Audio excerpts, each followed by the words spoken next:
Hi. Look at this group. Hey, Dee. Hi, friends. Kitty. Wonderful. So Hmm. great to see you all. Hello, everyone. My name is Karina, and thank you so much for being here today. We're so glad to have you all a part of our third founder franchisor conversation with Haven's founder, Britt Riley. Like I said, my name is Karina Halloran, and I will be today's moderator. So, as some of you may know, in our webinar series, Britt invites thoughtful and meaningful dialogue about what it truly means to be a purpose-driven brand, one designed to make a real difference for families and communities. In today's chat, we have Haven's founder, Britt Riley, and Haven educators, Dr. Deanna Conley and Haley DeSousa.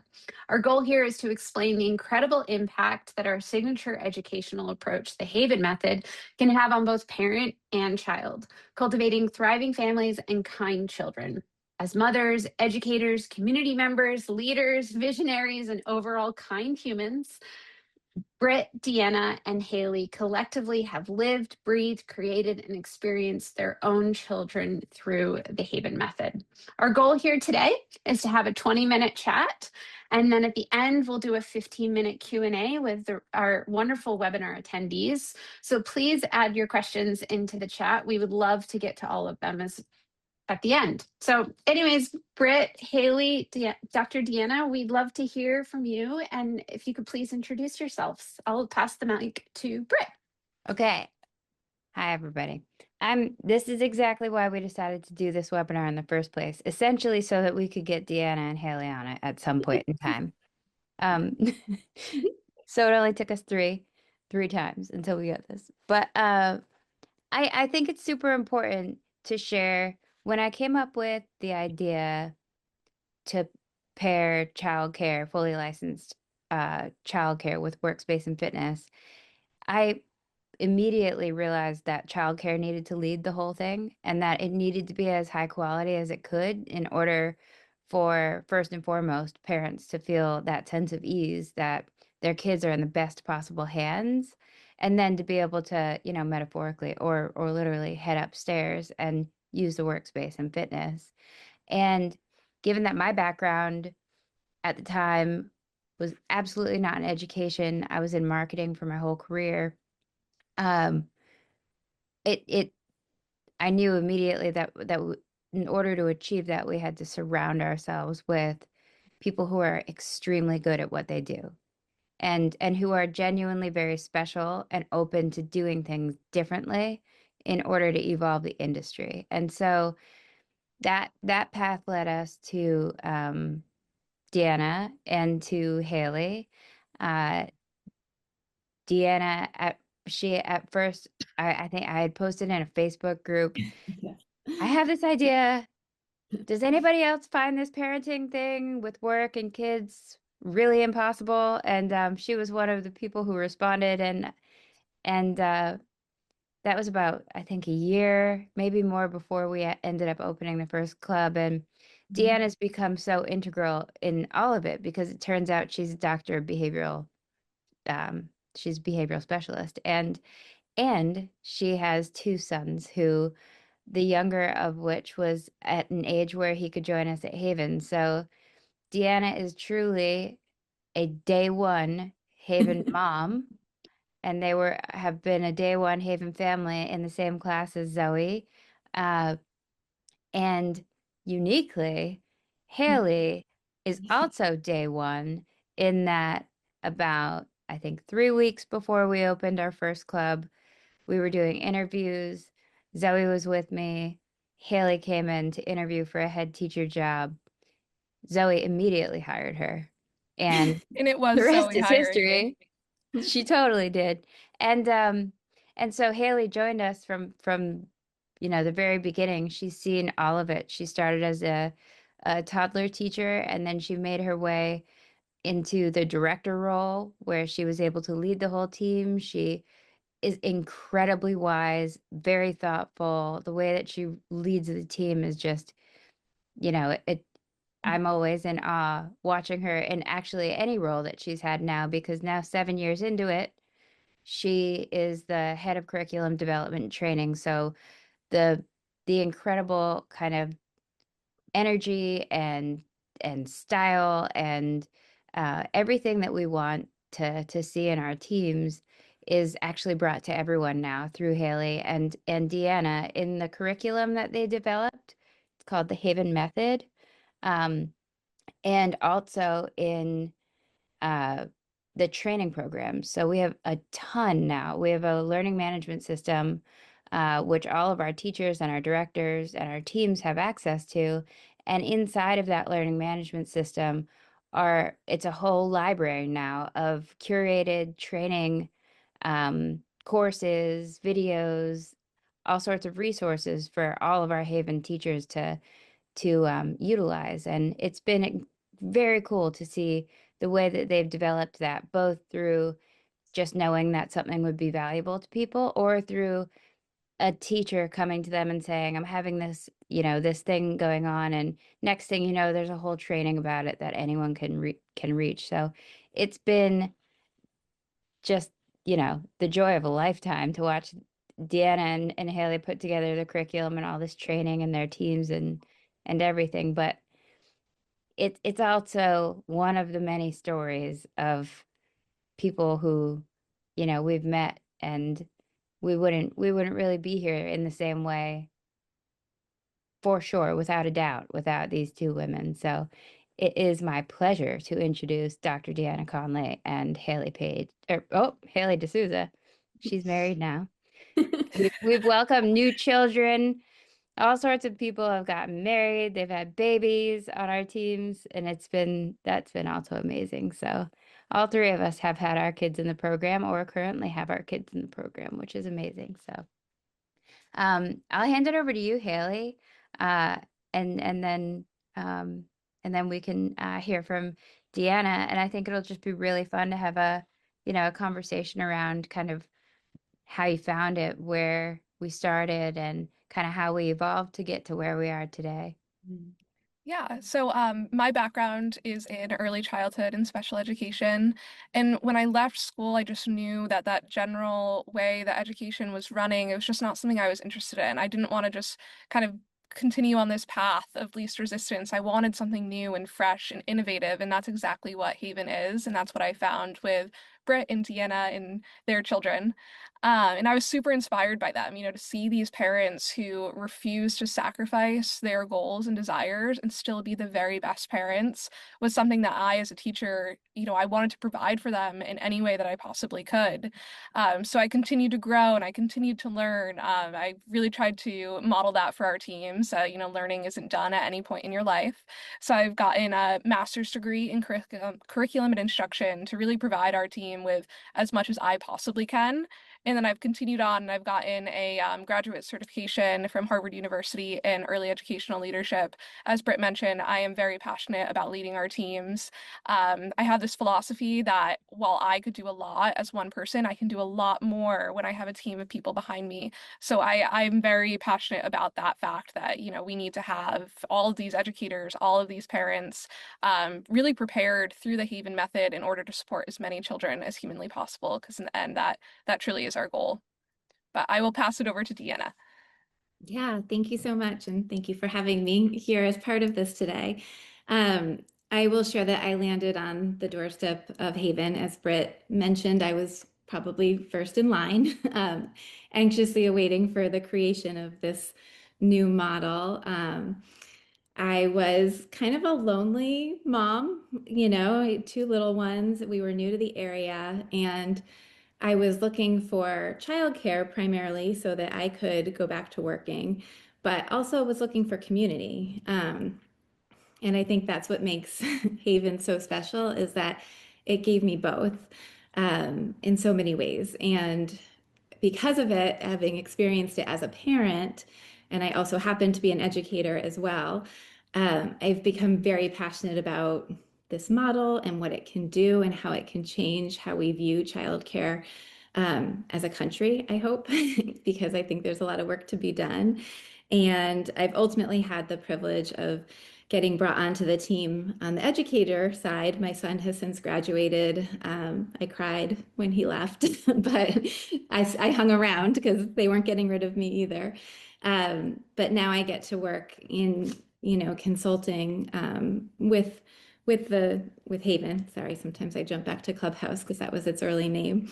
So like Britt shared, I've been, privileged to be able to assist with the amazing curriculum work that Haley is doing, helping to build that professional development library and offer those, pieces of the puzzle to teachers, and just to be a resource and support to both parents and teachers when they have those tricky behavioral or developmental, stages that pop up through this early childhood time period. So it's been a great ride so far, and I'm happy to continue on it because I really believe, both as a mom and an educator, in what's being created here and the power that it has to really transform families and even society as a whole, and how we approach early childhood and those early years for parents too. That's wonderful. Thank you all for a really thoughtful introduction. I appreciate that. Actually, quick question. Could Haley and Dr. Deanna, could you please explain the Haven method? I think for folks who don't necessarily understand how it works, how it looks, there's 4 pieces of a whole puzzle. I'd love to hear more about what that looks like on the day-to-day. And it's not a blend, but it's more of a next generation approach to childcare and education. Yeah, absolutely. So like when we're describing the Haven method, we were first off inspired by Reggio and Montessori, because everywhere you start with that really strong foundation, and this is what we've done for years in the education systems, right? Like you start off with these really strong researchers, but we need to make it our own because there's a new generation upon us. And so we've really considered, what are our goals for these children? And we don't want children who are just sitting and taking and learning and then reciting it verbatim. What we really want is children who are innovators, just like Britt, right? Like we're raising the next Britt. You have to see a problem and fix it. Mhm. So what we have, it's really the Haven method. It's centered on these 4 puzzle pieces. So we have the child, the curriculum, the caregiver, and the classroom. And when you look at other approaches, they're really only focused on one of them. And that does a great disservice, because there's a whole child and there's a whole village behind them and there's a whole environment that they're a part of. And you can't just look at a curriculum solely. Children aren't just empty vessels to fill with knowledge. They're very intricate, and no matter how small they are, they need a great deal of attention and a really thoughtful approach, which is why we kind of created this Haven method and why we call it this next generation approach. Um, but we're really, like, what we're doing is looking at what the child needs right now and what our families are struggling with. So that is different no matter what community you're a part of, because every child needs something different, every family needs something different. So what we're focused on in the root of all of this is that relational care. So having those really strong relationships with our members, really strong relationships with our children, and kind of creating an approach that they need right in that moment. Yeah, and I would kind of piggyback onto that too. Like, we're working to always align the curriculum that we're building with, or we're delivering, I should say, to each child's individual like developmental journey, right? Like where they are at. And our curriculum is both value-based and built around this idea that play and social interactions are really vital at this age, because we're really building the foundational skills that they'll need for kindergarten and beyond. And we're teaching them through this kind of play-based social curriculum, like Haley said, like how to be problem solvers, how to be critical thinkers, how to be self-starters, right? So like ultimately they're developing into like a kind global citizen who, can enter the real world starting at kindergarten and beyond, with those people skills to negotiate, to work, and to contribute, right? Which are all really vital and important. And it does start at this age. Like this is the foundational years for most development to occur. And as I mentioned, I really, when I was creating this, I was very focused on that first classroom of parents and watching them.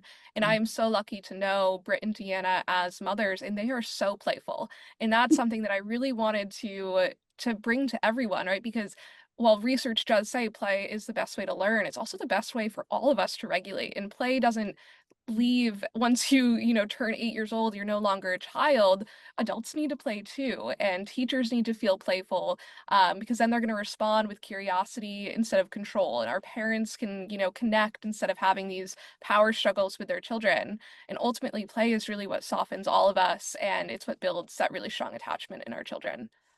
Yes. Right. I love that. Like play softens all of us. And Mhm. Britt, when I was speaking with Dr. Deanna and Haley earlier, they couldn't stop raving about you as a leader. They said that you're a cheerleader for new ideas and you're a solutions minded leader. So I'd love to hear from you as to how like focusing on problem solving like has helped shape Haven, and especially like how you see that growing as clubs grow. I mean, taking the Haven method mindset and applying it to business. I think well, also thank you, because that's really nice, guys.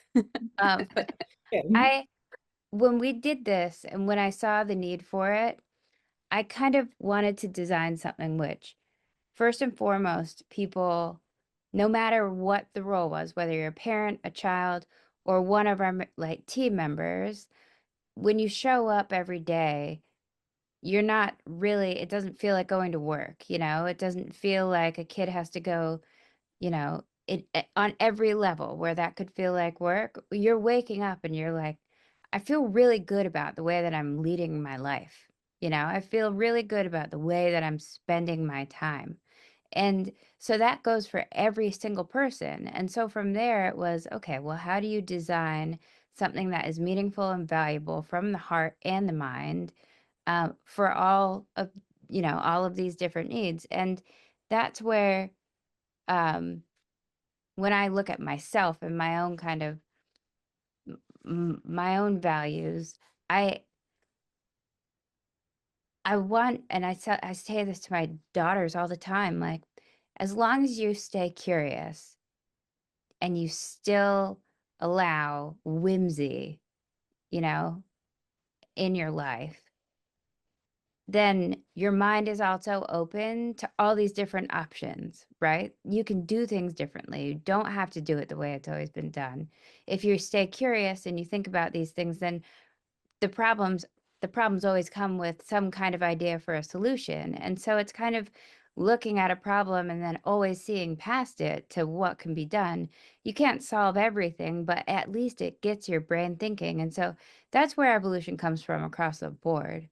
But I do think from from that standpoint of, I actually recently kind of, because I was thinking about my kids and thinking about how they're 8 and 10 now, but over the years, it's always been, you know, we have to sneak veggies into those pouches, right? Like you've got to sneak the veggies into the smoothie, and they love the smoothie.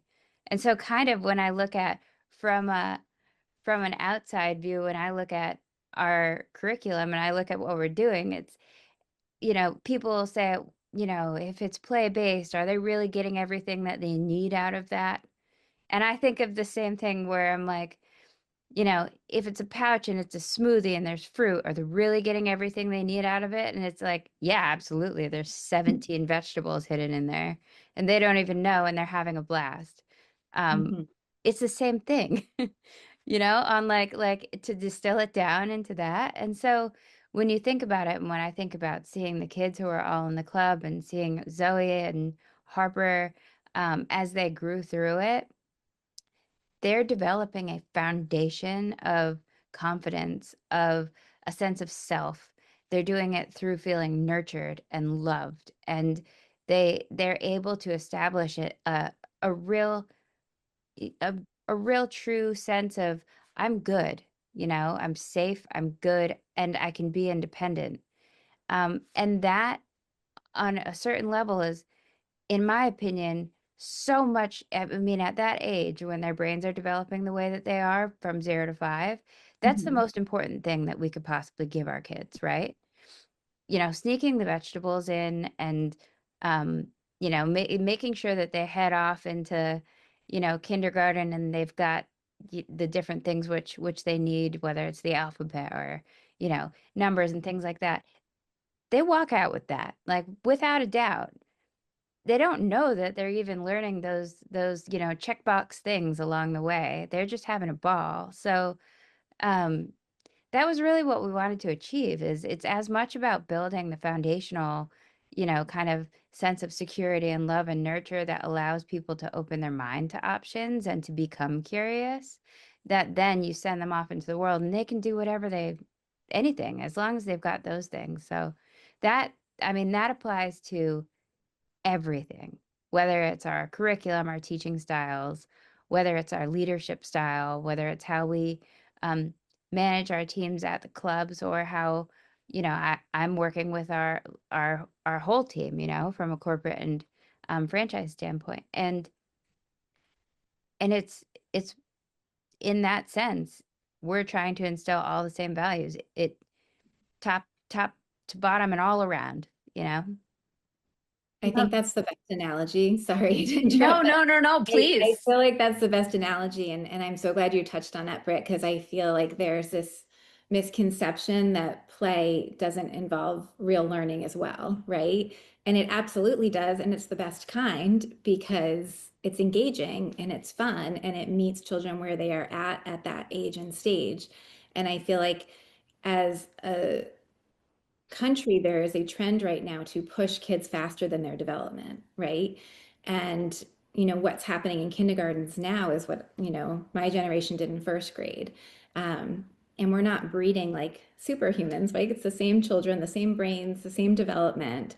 And I think that this model really meets them at that place where they're at, and they're getting all of the foundational skills that they need, and they're getting it in a setting that is fun and engaging and involves that one piece that I think is getting pushed out is that social interaction and that ability to work with others and to navigate social situations and conflict and problem solving. It all starts at this age, right? These skills that we use as an adult to negotiate and work through tricky situations at work, at home, in relationships. This is where that work begins. And it's not a piece you should skip, right? It's very valuable and it's very important. And I also just wanted to touch on something else you said about the fact that it's not a like fractured experience for our kids, right? Like I think in traditional childcare, they're being dropped off and they go in their lane and then the parents go off and they're in their lane. Rather, it's almost like a community center, like it's a place that everybody gathers and goes to for the day. And I think that that lends itself to children feeling more regulated. If they're more regulated, they're more available to learn and to play and to, work hard on what are actually hard skills, lifelong skills that they'll need to be able to enter school successfully. So I just think that that's kind of a unique, special piece of it, is that it's a setting that is cohesive, and I think that kids really feel that their parents are there working, they're there working, like we're all going to work today, right? Same place. Yeah. It's going to be fun and we're going to do a lot of cool things, and we'll be together throughout the day, and that's special. Like that's really cool. But I think that children feel that at a very deep level, to know that it's not a fractured experience, right? Like we're not just going off into our different lanes at the start of each day. There's something about the kids knowing that parents can be there. Yes. One of the things which I've seen over the years, which I've really loved, is just the idea that it's a community, whether or not they actually see their own parent during the day. Like the times when people see each other at the clubs, because there's obviously, there's a lot of structure and separation and stuff. Um, but the times that they see them are like when their parents looking out the window of the playground. And that's Mhm. just a momentary connection that they have. But I think as parents, it gives you this sense of, oh, that's awesome. Like they're good. I can keep focusing on what I'm doing. It gives the kid the same exact thing because they feel independent and they're looking at their parent. And I can't count the number of times I've seen a child just show off, whatever it is that they're doing and then just go keep doing it. Yeah. That shows you how much independence and Mhm. a sense of security that they are having through it. So I think whether parents can come and go as they please, but I think it's just the idea that they know that they've got this community around them that gives them that freedom. It frees their mind. Yeah. You guys are, this is just such a heartfelt conversation, and I love this. And Dr. Deanna and Haley, you both have spoken about one of the goals for Haven Method, to raise kind children. And Britt, you shared a wonderful story earlier with me today about your daughter Harper being a kind 10-year-old and how Yeah. she's grown into this really sweet human being. And so can both of you, all three of you, like just talk about the importance of the Haven Method and its connection to fostering kind human beings in more detail? Love to hear more about that. I have one really funny example that I want Haley and Deanna to hear. And this goes straight to the kindness thing. Morgan and I were having a conversation earlier this week, and it was just so funny because we were talking about like the kind of subtle things that if the adults around you are doing them, you're helping to establish a level of, kindness and a level of care that kids don't even necessarily know that they're getting. One of them is over the years, and I know Haley's going to laugh because she's heard this 1,000 times. I always make a big deal about making sure that if there's an Alexa or a Siri or any of that stuff nearby, one of the big things that I always really stress is anybody who's speaking to that, especially adults, needs to say please and thank you, like or hi Alexa, and be cordial and and it's so important because the last thing we want is to raise a generation of kids who are like Alexa, and they catch that stuff. And so I mean that's how you do. They learn through experiencing things. And it's just looking at those little things and saying, I'm self-aware right now because I know they're absorbing this, our teams, our parents, everyone. And we're living in a different time now where, yes, you do have to be polite to a bot. So actually, to build on that, 100%. I was thinking about you the other day, Britt. My mom got my son, he's 6 months old, this little bear that sings nursery rhymes, and it started to sing the Bumblebee song. Do you remember the Oh, I'm yeah. bringing home my baby Bumblebee? Ah, And one day, Britt looks at me because there's a line that says, I'm squishing up my baby Bumblebee. And she's like, Haley, we can't be squishing bumblebees. We should just set them free. And I'm like, you're right. Like, you don't think about these things, like these small messages we're giving to our children. And it's really just having that awareness of, the messaging we're providing. Because it is a top-down approach, right? So like the way that we're leading as teachers and the way that we're leading our teachers as leaders, it matters. There's a quote, it's do unto others what you want others to do unto others. So constantly modeling that for our team so that they can model it for our children, I think at the end of the day is what breeds kindness. Yeah. And I think we also worked really hard too to build those values of character into the curriculum. So each unit has an element of that embedded into it, along with reading lists that parents can like reinforce at home. Teachers can pull from those book lists in the classroom. Like, so we tried to kind of, obviously we have skills and we have thematic units we're focusing on, but woven into that purposefully is elements of building our character, building our kindness, building our responsibility to others and ourselves, right? So that we're really developing the whole child, but also creating a child that, or not creating a child, but fostering a child that, again, is ready to like enter the world and be a contributing member to it, right? And to make positive changes themselves. So we're hoping to continue the cycle, pay that forward. So we have a great question from the audience, and this is in terms of how Haven expands and grows. So if a new Haven club pops up in, let's say, Sedona, Arizona, how do families and, franchise owners, club owners know that it's going to be the same Haven experience as, say, Rhode Island? Can you speak to like training methods and then also just like Haven in general, like how will it fluctuate? Learning lessons. I'd love to hear more about that. And Great Britt did question. hint on this a little bit previously. So we do have a very Yes. comprehensive LMS. We call it our Hive. And within the Hive, we have a plethora of resources from e-learnings that cover Haven-specific topics to best practices in the research. We're trying to do as much of that groundwork for you. And then we also have, resources you can put up in your classrooms like posters, messages to send to your parents, training material. At the end of the day, what we are providing is not a script. We're really trying to provide you a way of seeing. We're trying to provide you a really strong culture because that's what everything is rooted in. As you mentioned, Karina, we don't want every club to be exactly the same because in a way, it really should reflect the community that you're in. So it should have those similarities, but at the end of the day, it really should be that mirror for the parents that you have and the children that you have. At the end of the day, those principles are going to be staying the same, but it's an expression that should feel really local and kind of alive and breathing. One of my favorite parts of my job is that it is never ending. We're always trying to innovate and provide new resources, trainings, curricula, support documents. So it's constantly growing and evolving. Deanna and I are constantly thinking of new things that we can make to help support those future clubs.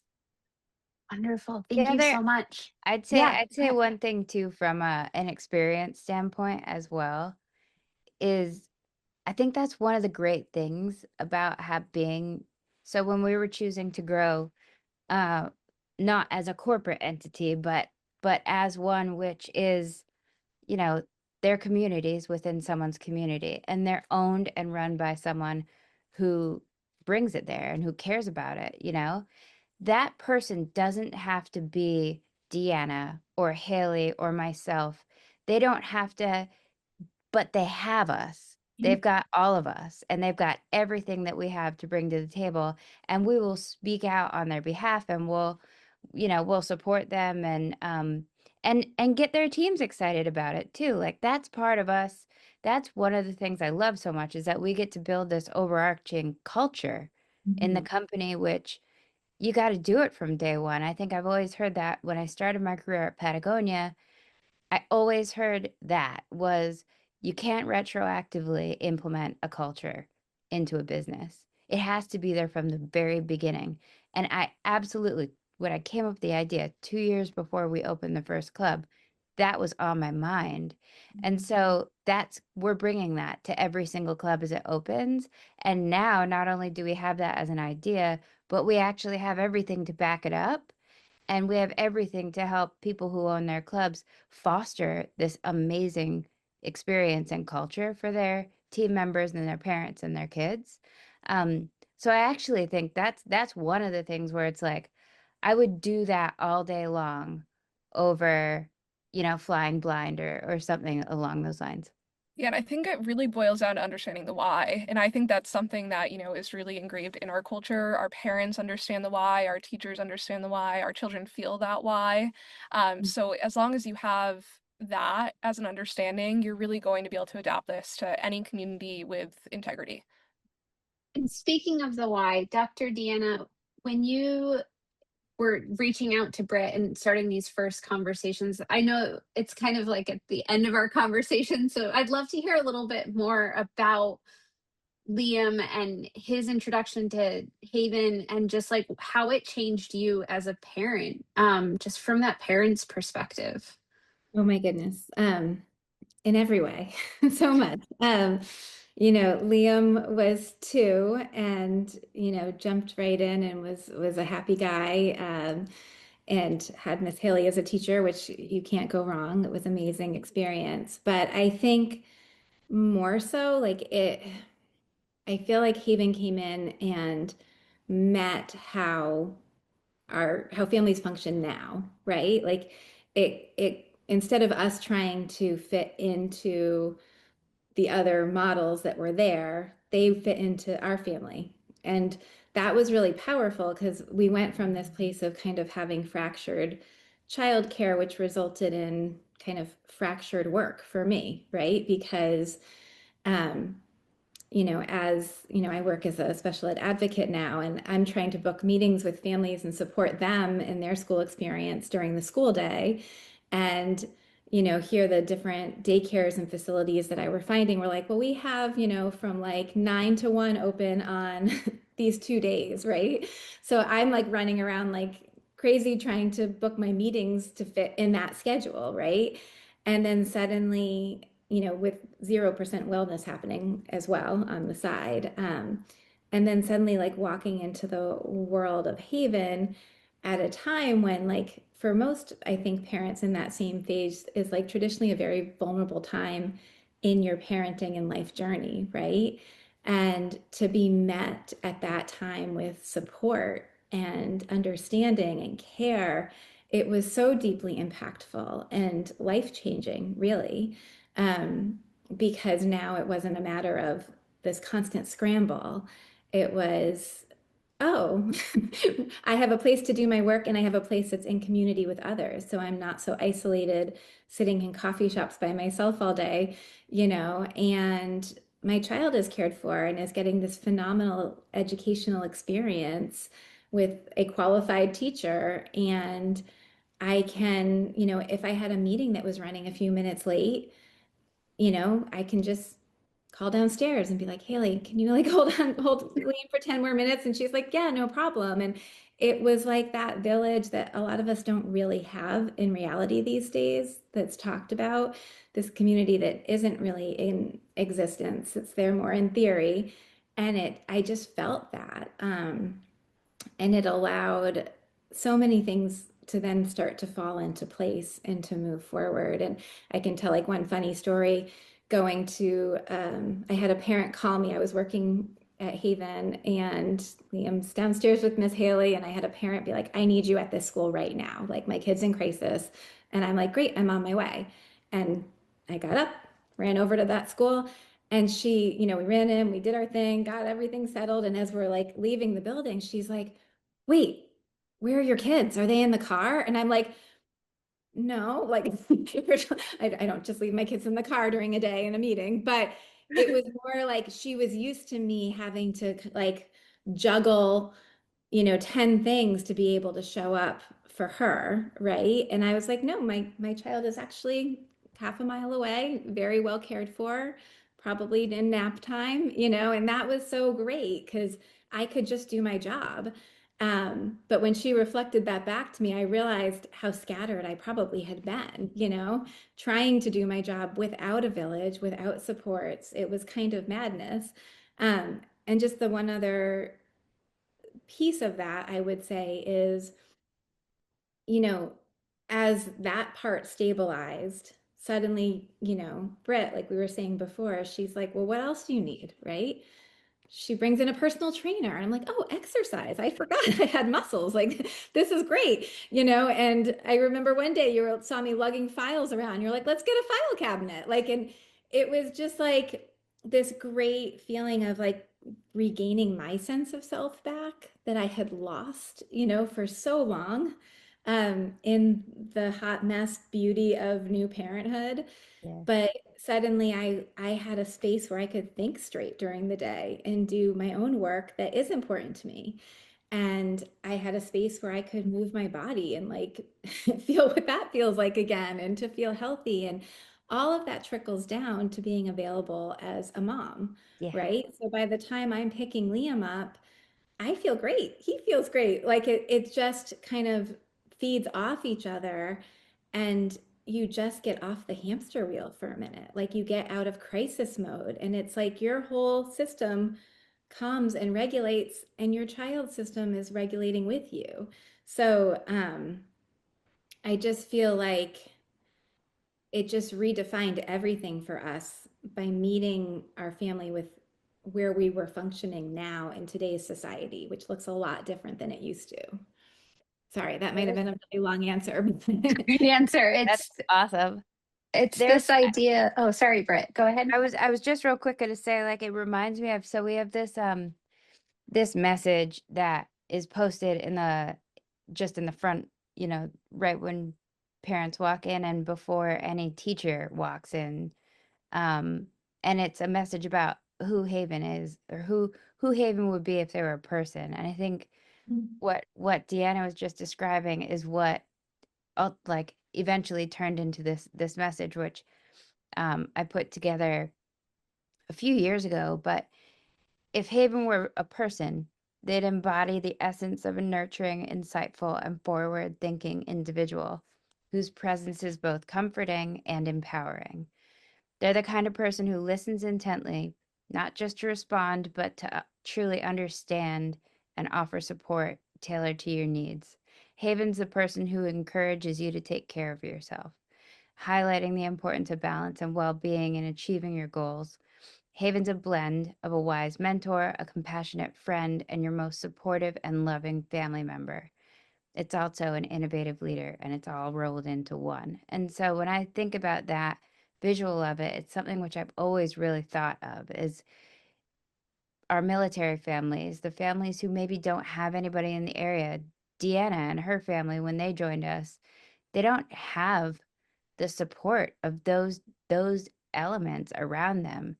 And so that's what we get to be, and we get to bring that, and they can take whatever it is that fits, that works for them at any given time. But the goal is we want it all to be there and to be provided to them. And whenever anybody interacts with anybody at Haven, it's that feeling of these people really care about my well-being. And I know because they care so much about my well-being, you can't even measure how much they care about my kid. So it's just like that that I've never really felt before somewhere else. And I think it's just so critical for especially, to feel amazing as a parent at the end of the day. So you can just go and play a game with your kid or hang out or cook or just genuinely be mentally present with them, which that was what I was missing. I was missing that before we put this solution together. And yeah, it makes a big difference in everyone's kind of experience. And I'll say, as a new parent, I think that through maternity leave, you very quickly lose yourself. And I think a lot of people were looking at me, they're like, oh, you must not be excited to go back to work. Like, you probably want to stay home with him. And I'm like, no, like, I need Haven. I need to take a shower without worrying about my baby. I need to have a massage on site. I need time to myself to rest and relax. And I think that's helped more than I can even put into words postpartum, to know that my son is so well cared for. They see him as this innate little human being, and they save his favorite toys for him, and they know how to get him down for a nap better than I do half the time. It's special. It's very special. You Oh, guys are going to and make me you cry. made that team, Haley. That's true. And to see it in action, right? Like, before it was just so theoretical of like, this is the Haven method. What does it mean? But now being able to like feel it for myself, I'm like, yeah, we did something really great. And you don't Uh, have to sacrifice things either. Like you get the best Mhm. of both worlds, right? Like I think we're typically as women forced to make choices where it's either or, right? Like either you go back to your career and you've put your kid in childcare, or you stay home and you've lost your career, what you're passionate about, right? And it's so cool to see, like, I joked, I was like, I need to have more kids. Like I after keep I'm saying it. I say graduating, it I all was the like, time. I gotta go try this again because it's so cool. But like, I love getting to see you, Haley, where like you get to go see your baby throughout the day, right? And like you can feed him if you want to. And like it's not like you have to just split and go in a separate direction. Like you get those precious moments of motherhood that are so dear and important to both of So you. fleeting. They go by too It's fast. so darn fast, yes. And yet you still are here doing what you love right now. And like that's amazing. And that's how it should be. And it's not like that in enough places. So we need more of this. Yeah. So this is actually a perfect time to ask all three of you in one or two sentences, because we're almost at time, unfortunately. We all want this to keep going, this conversation, but I'd love to hear from all of you. We're asking everyone, when you think about childcare, the future of work, caregiving, and family care as a whole, what gives you the most hope? Haley, we'll start with you. Guys, no, I'm really bad. Just 1 to 2 sentences. I'm Man, sorry. I think what gives me the most hope, it truly is seeing my son. I think that seeing him thriving, even at 6 months old, learning, growing, developing, and then as myself, that I can be supported in the same way to flourish as a mom, as a new mom. I think that's the future, right? It's that whole family care, not just whole child care. I would say something similar, like just the fact that something like this exists and was created gives me hope in itself, right? That we as a society can start approaching these early years for families and for children differently. Like, I think we do a nice job-ish sometimes down the middle. But like the early years, the later years, I think there's a lot of work to be done. And I see this model as a way to regain those 5 years, in a way that best serves the children and best serves the parents. And the fact that it just exists and that it can continue to grow. And my hope is that one day this is just what it is, right? That's my hope. And Britt? I mean, it's everything that Deanna and Haley just said. Watching the kids, the kids who were in the program when we first got started 7 years ago, seeing who they're becoming and seeing what doing it a little differently has done for them. It gives me so much hope because it shows just across the board, all these kids are just they're caring and they're curious and they're emotionally intelligent, so I think and I always say this, if even any little teeny bit of what we're doing rubs off on the rest of the industry, then we're doing it. Like we're doing everything we could have possibly ever wanted to. Oh, wow. Guys, I've had to hold back tears the entire time. You've all been incredible. Thank you so much for joining us today. What a conversation. We've learned that childcare alone is not enough and that families need holistic family care. And at Haven, we're intentionally designed to meet this moment, especially with our robust franchise model. We'd love to connect with you all again. Especially if you're looking to bring a Haven to your community. So please reach out. And the next conversation will be in March. So please stand by for more details to come.